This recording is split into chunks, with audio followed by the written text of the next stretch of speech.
কর সংশ্লিষ্ট বিভিন্ন বিষয় নিয়ে একটু কথা বলতে চাই এই মুহূর্তে একজন অতিথির সাথে আমাদের সাথে যুক্ত রয়েছেন অর্থনীতিবিদ অধ্যাপক এম আবু ইউসুফ। জনাব আবু ইউসুফ, আপনাকে স্বাগত জানাচ্ছি আমাদের সাথে যুক্ত হবার জন্য। আপনি নিশ্চয়ই আমাকে শুনতে পাচ্ছেন। জি, ধন্যবাদ। আচ্ছা, আমরা আমাদের প্রথম শিরোনামটি দিয়ে আসলে শুরু করতে চাই যে আমরা যেটি দেখছিলাম যে বিত্তশালীরা আসলে যথারীতি এবছরও তারা কর ছাড় পাচ্ছেন এবং মধ্যবিত্তের একাংশ আসলে তাদের উপর করের একটা বোঝা চাপানো হয়েছে। এই ক্ষেত্রে আসলে মধ্যবিত্ত করের যে হার, এটি একটি হার আসলে বিলুপ্ত করা হয়েছে এবছর। তো সেক্ষেত্রে আসলে মূল্যস্ফীতির এই উচ্চ হারের সময় আসলে কি ধরনের প্রণোদনা তাদের জন্য থাকা যেতে পারে বলে আপনি মনে করেন? জি, ধন্যবাদ। যেহেতু এই বছরের বাজেট বর্তমান যে গণতান্ত্রিক সরকারের প্রথম বাজেট, এখানে বাজেটের আকারটা যেহেতু বড় এবং এনবিআর এর যে রাজস্ব যে লক্ষ্যমাত্রা সেটিও কিন্তু বাড়ানো হয়েছে। এখন যখন রাজস্ব লক্ষ্যমাত্রা বাড়ানো হয়েছে, অন্যদিকে আপনি দেখবেন যে প্রায় 60টার মতো এসেনশিয়াল প্রোডাক্টে বিভিন্নভাবে কর ছাড় দেওয়া হয়েছে অনেক জায়গায়। আবার করমুক্ত আয়ের সীমাও কিন্তু যেটি 3.5 লাখ টাকা ছিল সেটিকে 4 লাখ টাকা করা হয়েছে। তো সেখানে কিন্তু এক্সেমশনটা একটা বড় ধরনের এক্সেমশন সেখানে দেওয়া হয়েছে। এখন করের যে হারগুলোর যে স্ল্যাব আছে সেখানে একটা পরিবর্তন, এটাকে আমি বলবো স্ট্র্যাটেজিক ওয়েতে এনবিআর সেখানে একটা পরিবর্তন এনেছে।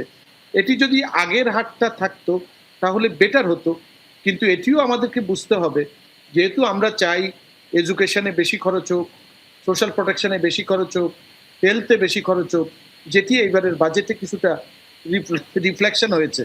সুতরাং সরকারকেও যে আয়ের লক্ষ্যমাত্রা সেটা যে বাড়ানোর জন্য আসলে বিভিন্ন কৌশল অবলম্বন করতে হয়।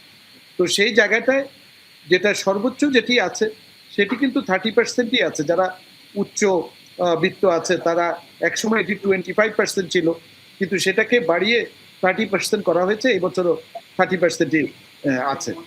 আর এই যে করের যে স্ল্যাবগুলো এখানে যে বাড়ার, এটা আমি শুরুতেই বলেছি, হয়তো মধ্যবিত্ত যারা আছে তাদের উপর একটা চাপের মধ্যে পড়বে। এটি একবারে 5% থেকে 10% না করে সেটা যদি হয়তো মধ্যবর্তী কোনো একটা পন্থা অবলম্বন করলে ভালো হতো। কিন্তু সবকিছু মিলে যেহেতু আপনি দেখবেন এবারে কিন্তু সোর্স ট্যাক্সও কিন্তু বাড়ানো হয়েছে, যেটি 15% ছিল সেটি কিন্তু 20% করা হয়েছে। অর্থাৎ এনবিআর চেষ্টা করছে বিভিন্ন পন্থা অবলম্বন করে কিভাবে রেভিনিউটা মোবিলাইজ করা যায়। এইটার পাশাপাশি আসলে করের জাল যে বিস্তৃত করা দরকার, যে কিভাবে ট্যাক্স নেটটা বাড়ানো যায়। যেমন ফর এক্সাম্পল এই যে সিটি কর্পোরেশনের সাথে, যেমন বিআরটি এর সাথে এনবিআর এর একটা কানেকশন আছে। আপনি গাড়ি যখন ফিটনেস দিতে যান বা রিনিউ করতে যান, ট্যাক্স আপনার অ্যাডভান্স ইনকাম ট্যাক্স দিতে হয়। আমার মনে হয় 2টা জায়গা আছে যে প্রতিদিন প্রচুর জমি যে ট্রান্সফার হয়, সেখানে এই যে ল্যান্ডের সাথে যদি এনবিআর এর একটা ইন্টারঅপারেবিলিটি থাকে এবং সিটি কর্পোরেশনগুলোর সাথে যদি ইন্টারঅপারেবিলিটি থাকে, তাহলে কিন্তু করের যে বিস্তৃতি, সেই বিস্তৃতির ট্যাক্স নেটটা কিন্তু বাড়ানোর সুযোগ থাকবে। তো সুতরাং একদিকে ফোকাস না করে যারা ট্যাক্স দিচ্ছে তাদের উপরই যদি বেশি প্রেশার না দিয়ে সেটাকে কিভাবে নেটটাকে যদি বিস্তৃতি করা যায়, অনেক এভিনিউ কিন্তু আছে। সেই জায়গাগুলো আমার মনে হয় এনবিআর এর এক্সপ্লোর করা উচিত। কারণ বিশাল, আমরা জানি এর আগের অর্থ বছরে প্রায় 1 লাখ কোটি টাকার মতো ঘাটতি আছে।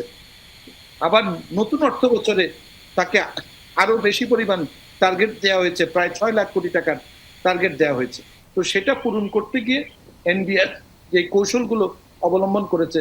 অন্যদিকে ভ্যাট, আমরা জানি যে জনগণ ভ্যাট দিচ্ছে, কিন্তু ভ্যাটের একটা অংশ এই যদি আমরা এন্ড টু এন্ড অটোমেশন করতে পারি, বা এখন যে Bangla QR code, cashless transaction, এটি যদি আমরা প্রচলন শুরু করতে পারি, ইমপ্লিমেন্ট করতে পারি, তাহলেও কিন্তু আমাদের এই যে করের যে বিষয়টা আছে, ফিসক্যাল স্পেসটা বাড়ানো যাবে। তো সেই জায়গাগুলো আসলে বিভিন্ন জায়গায় করতে হবে। পাশাপাশি সার্ভিসটাও সরকারকে নিশ্চিত করতে হবে। জনগণ ট্যাক্স দিবে, কিন্তু তার ট্যাক্স পেয়ার্স মানিটা যাতে প্রপার ইউটিলাইজেশনটা হয়, সেই জনাব জায়গাটা আবু ইউসুফ, এই যে সার্ভিসের কথা বলছেন সেই ক্ষেত্রে আসলে একটি বিষয় একটু যুক্ত করতে চাই যে প্রত্যক্ষ কর পরিষদে আসলে অনেকেই কিন্তু হয়রানির শিকার হচ্ছেন এবং এই অভিযোগ কিন্তু অনেক পুরনো। এখান থেকে আসলে উত্তরণের পথ কি হতে পারে বলে আপনি মনে করেন, খুব ছোট্ট করে যদি বলতেন। যেমন এইবারের প্রথমবারের মতো আপনারা জানেন যে আগে যেটা ম্যানুয়ালি করা হতো অডিটিং সিস্টেমটা, এখন অডিটটা কিন্তু কম্পিউটারাইজড সিস্টেমের মধ্যে অডিটিংটা করছে। তো কিছুটা ধাপ যে এগুচ্ছে না সেখানে কিন্তু এগুচ্ছে। বাট আমি আবারও বলছি, যারা ট্যাক্স দিচ্ছে তাদের উপর বেশি প্রেশার না করে, এটা কিন্তু একটা শর্টকাট মেথড।